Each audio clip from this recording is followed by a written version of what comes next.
pamilya para lamang sa isang akusasyon na walang katotohanan.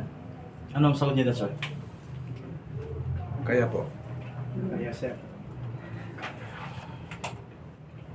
Pwede nating follow-upan, sir. Kaya sir. Sa amin, sir, hindi naman kami magsugal ng sarili namin, pati pamilya namin, kung kung hindi kami nagsasabi ng totoo. Yun lang masabi namin, sir. So kaya ito sir, yung ginawa namin para sa ating bayan dahil sa talamak na ang daming mga nasalanta ng bagyo doon sa Mindanao. Yung mga flood control project sir, yun yung mga isa na dahilan dahil na nandito kami ngayon dahil yung budget talagang nalaman namin na punta sa kawalan at ginamit sa pansarili lang na interes. Yes, sir. Sir, good morning. Para sa akin, sa edad ko na to, balang araw magkakaroon din ako ng apo. Magkaroon ako ng mga pamangkin na hindi pa pinapanganak ngayon. Kung itutuloy pa itong ganitong kalakaran ng ating gobyerno, kawawa yung magiging future ng mga anak natin. Especially yung education, food, at saka health nila. Yun na po, sir. Maraming salamat po. Okay, so follow-up, sir. So, napabalita na ngayon, di ba, na maraming mga na-involved na names, nagkaroon na ng komento regarding sa paglabas nyo. So, anong mensahe nyo sa kanila? Yes, sir? Sa'yo, sir? Sa kanila, kung hindi sila maniwala sa amin, bastang nagsasabi lang kami ng totoo. Yun lang, sir, sa amin na siguro sa tagal namin sa pagtrabaho dyan kay Kung Saldi, na-issue kami ng ganyan. Hindi kami magsasabi ng kasinungalingan. So, bahala sila kung anong sabihin nila. Basta yung sa amin, yung totoo lang. Yan. Sir? Ay sir, ang lahat naman na ito nakasalalay sa aming buhay, lalong-lalo na sa aming pamilya. So, ang lahat ng sinasabi namin dito sir ay pawang katotohanan lang. Based doon sa aming mga trabaho kay former Congressman Saldico. Yun lang po. Sir? Ang masasabi ko lang ay lumabas kami nito para sa katotohanan lang. Expected na namin yung mga yung mga maninira sa amin or sa mga personal.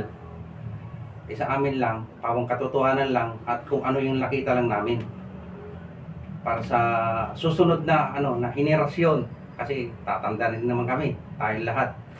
Kaya kami lumabas yung totoo lang ang sinasabi namin. Walang halong biro o kaya basta yung katotohanan lang. Yeah. Sir?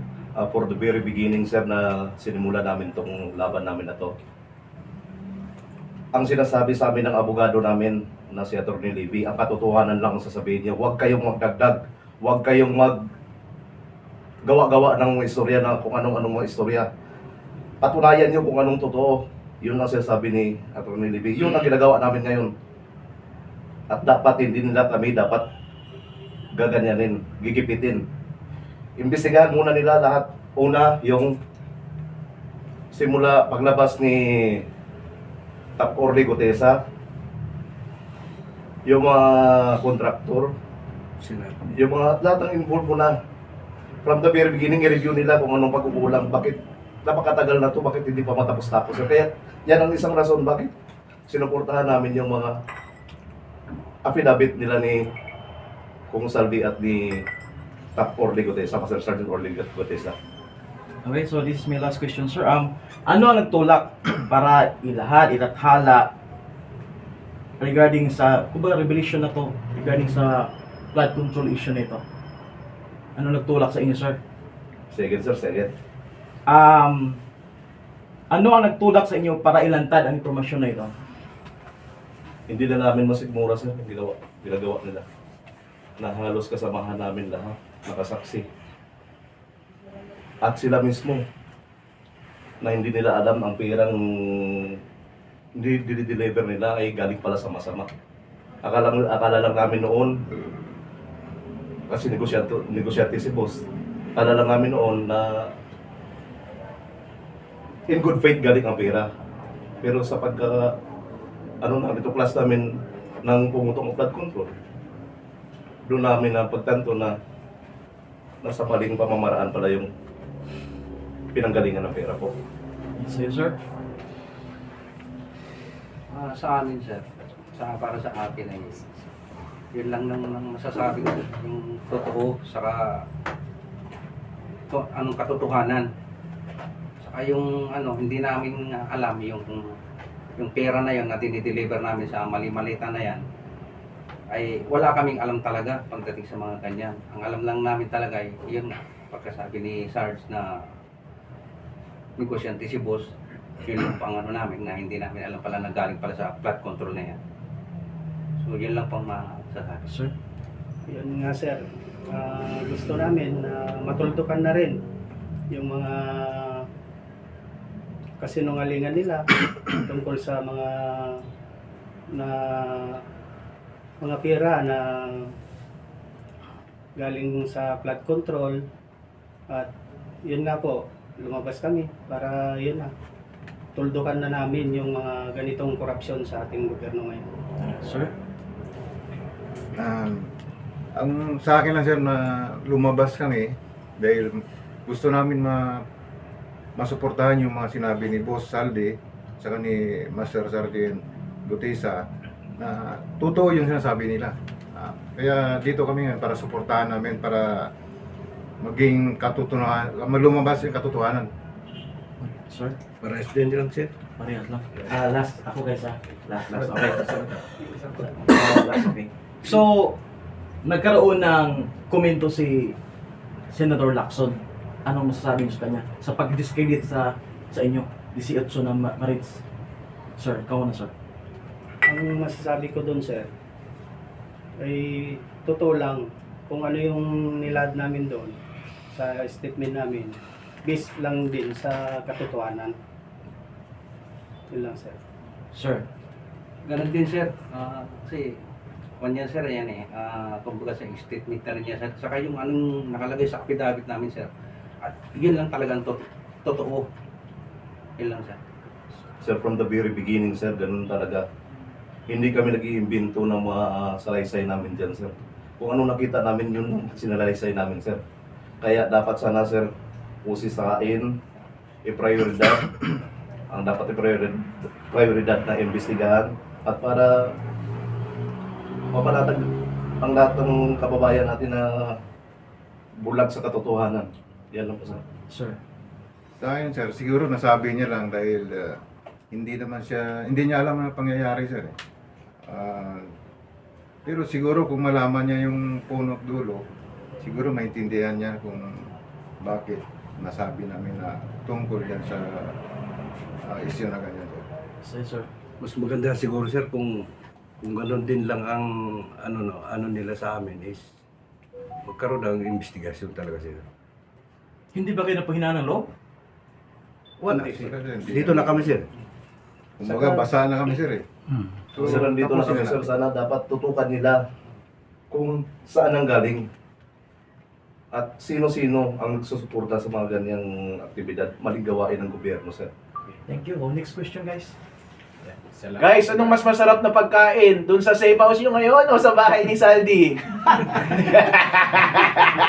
Ayan, talagang Ano mas masarap, boss? Ano mas masarap ang buhay? Doon na nung nasa Saldi kayo o kung saan kayo naninirahan ngayon? Okay naman sir, hindi naman kami nagtatago sir eh. Nasa ano lang kami. Saka Sa sir, amin lang. sanay naman kami sir sa Sanay. kahit sardinas lang. Doon na kami hinubog ng marin sir eh, sa ganong buhay. Kaya sanay po kami na kahit mahirap lang ang buhay sir. Basta yung totoo lang, yun ang gusto naming ilahad, patutuhanan yung mga nangyari sa budget ng ating bayan. Sa ganito, no? Ano yung panawagan nyo sa sambayan ng Pilipino? panawagan sir sa sambayanang Pilipino, panawagan namin na sana suportahan nyo kami sa mga kasundaluan. Huwag naman silang mag-comment ng negatibo muna sa amin. Pag-aralan muna nila at intindihin yung aming salaysay kasi kami po yung nandito sa sitwasyon na ito. Kami po yung frontliner ng mga pagbabasura nung nandun kami sa kay Kung Saldi. Dahil yun po yung trabaho namin. Yung protektuhan yung buhay niya, yung pamilya niya, at hindi nga namin alam yung yung pira kung saan nanggaling. Huli na rin po namin nalaman na galing pala sa maling sistema yung budget na yon. So, panawagan namin sa inyo, yung mga kababayan namin, na sana intindihin nyo naman kami. Kasi para naman sa atin ito eh. Nilabas lang namin yung katotohanan at pawang katotohanan lamang yung mga sinasabi namin dito sa statement namin. Yun lang po. Next. Isa lang, kahit sino sir no, pwedeng sumagot. Sir, kahapon kasi nagsampa ng reklamo si Sec Eduardo Año kahapon sa DOJ yung sa 18 Marines po at sa kay former Congressman Mike Defensor at kay Attorney David kahapon. Sir, ang tanong ko po sa inyo, ano po ang reaction nyo sa sinabi ni Sec Eduardo Año na wala daw katotohanan na nakatanggap siya ng envelope? Kahit sino po? Sa akin sir, yung ginawa niyang pagsampa ng kaso laban sa amin, parang mali naman po ata kasi dapat dahil kami nagsasabi lang ng totoo dito, kami na yung nagsabi ng totoo at katotohanan tungkol doon sa mga anomalya sa May kasuhan. pira, kami pa yung kakasuhan nila. So mali naman po yun sir. Dapat mag-imbestiga sila at pag-aralan talaga yung kung ano ba yung nangyari talaga na hindi sila maghusga o mamaya may mga kinalaman siya dito o inililis niya yung issue tapos binabalikan kami. Kami yung naglalad po ng dito ng katotohanan Bakit kami yung kakasuhan? Mali naman po yun. Yan po sir. Sir, kahit ordinary yung mamamayan na kami, sir, civilian na kami ngayon. To the Armed Forces of the Philippines, sir. Ito yung panahon namin, sir, para matagal na kaming nawala sa serbisyo, sir. Nagkaroon kami nga sana ng permanenteng trabaho dahil dun sa flood control na yan, nawalan kami tuloy ng trabaho. Ano yung ibubuhay namin ngayon sa sa pamilya namin? Sir, bali, alam niyo naman siguro kung ano kadelikado ngayon yung buhay namin. Sana po, pusisiin nyo ng maayos bago kayo magkomento. Sana po, magkanda kayo ng special investigation laban sa amin.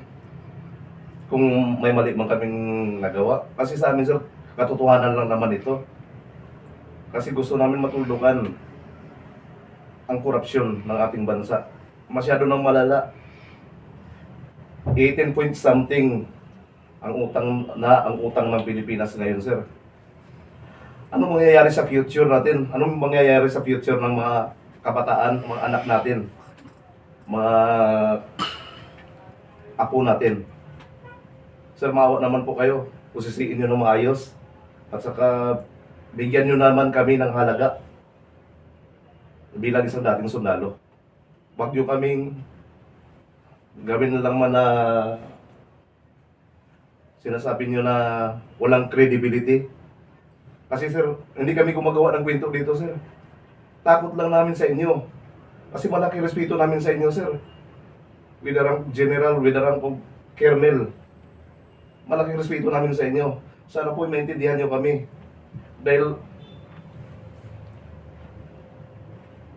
taong bayan at bansa natin ang nakasalalay dito sa korupsyon na to. Maraming salamat po, sir.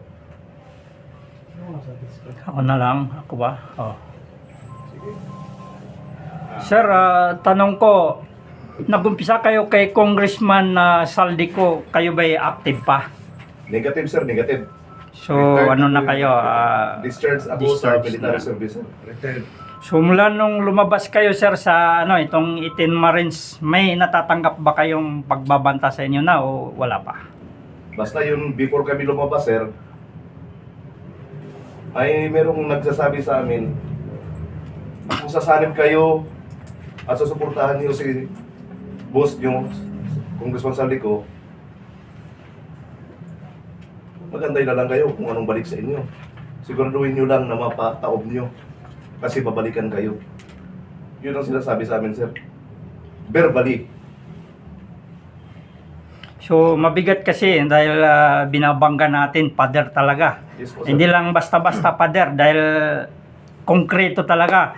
So, meron din mga naglabas-labasan. So, gusto lang namin linawin dahil may naglalabas-labas sa social media kasi ginigiba nga yung kredibilidad ninyo eh. Isa daw sa inyo, nasa sa event ni BP Sara sa Kuwait ay namataan doon. Anong pwede natin linawin kung ganun yun, may lumabas na ganun na isa sa inyo daw na namataan doon. Ang tingin ko dito, yung ginigiba na kayo'y Marine. Ibig sabihin, hindi nila pinapatutuhanan na kayo'y Marine yung iba dyan. Yes po, sir. Ano lang yan sir, kamukha lang yan yung lumalabas sa social media. Yun yung Kamukha gusto lang natin ano ang pag pumunta kami doon, anong pamasahe namin papunta doon, malayo yun. Kulang pa nga sa, wala na kaming trabaho ngayon, bakit pupunta pa kami doon? Saka hindi kami connected yan kay Vice na mag-security kami. Dito lang kami kay Kong Saldi. Yun lang sir. So ngayon, yung pinakita ninyong una sa affidavit ninyo at sinuportahan ng mga picture ng mali-malita. Dahil alam ko, yan lang yung makakatulong sa inyo na panghahawakan ninyo talaga na laban ninyo sa laban na ito. So, intact ba talaga yan na yung malita na yan? Yung mga ano na yan, kaya ninyong hanggang sa dulo. Opo sir. Opo, sir. Kahit saan tayo makarating na investigasyon, halimbawa kung magkaroon tayo ng Kahit hanggang sa pinakamataas na korte, sir. Handa Talagang yun, talaga yun. Kung ano yung nandun, yun na yun, sir. At hindi nila may pagkakaila yun. Dahil lahat kami, nagakot nun, mga malita na yun. Sir. So yung sinasabi nila nagsisinungaling kami, sa akin siguro sir no, nag-retired ako ng 2021. After 1 month siguro pumasok ako kung saldi. 2021 hanggang natapos hanggang sa ngayon. Kaso lang wala na kami trabaho sa kanya. So lahat ng mga activity ni boss, alam ko, kasama ako sa mga activity dyan na tinatawag na paghahakot ng basura. Kasi ahakot kami, binibilang ng niya. So, bubuhatin namin, sakay sa sasakyan. Pagkatapos nun, dadalhin dun sa kondo niya. Tapos, sunod na araw, doon na i-deliver na namin kung saan. Yun lang po. So pag-deliver ninyo, sir, wala ba talaga kayong makikilala sa mga tumatanggap ng mga mali-malita? Alam namin. Sinabi mo daw sa mga aktibidad ninyo, may kasama bang mga chicks yan? Wala. Bukod sa pera, walang chicks. Wala po. Wala. Mga taga-ICC, hindi nag-chicks yung mga yon? Hindi na namin alam ng yun, sir, kasi so mayroon man siguro sa kanila na po, hindi na namin label na kung sa pambabae nila. Next. Good morning po, sir. Right after nung lumabas kayo, sir, napansin namin talaga na yung media, meron talagang news blackout no, sa mga flagship program nila sa news nung gabi na yon. So, meron kayong nasabi doon sa affidavit na merong mga member di umano ng media na nakatanggap. For the record, sir, can you tell us kung sino-sino po kaya yun para aware kami kung sino sila? And, alam mo natin, ang dami na yung mga libel cases na hinaharap na ngayon kasi parang naresbakan na kanyo, naresbakan nyo kayo. Pwede nyo bang sabihin sa akin sino-sino itong mga video personalities? Sir, na magsagot. Sir, sa ano naman, sa media coordinator, meron nabigyan dyan, pero siguro hindi namin masabi sa inyo sa off the record na natin. Sa tamang panahon na lang sir, sasabihin namin sir. Kasi, Blue Boss, mainstream. yes sir. Yan eh. Kasi pag sinabi namin ngayon, baka mabulabog sila, dagdagan naman nila yung pundo nila. Napagpapagagawa naman ulit ng trolls, bagong trolls na naman, kisira naman sa kredibilidad namin. Kaya sa tamang panahon sir, ako saksi rin ako sa pag-deliver dyan sa mga media. Sa house,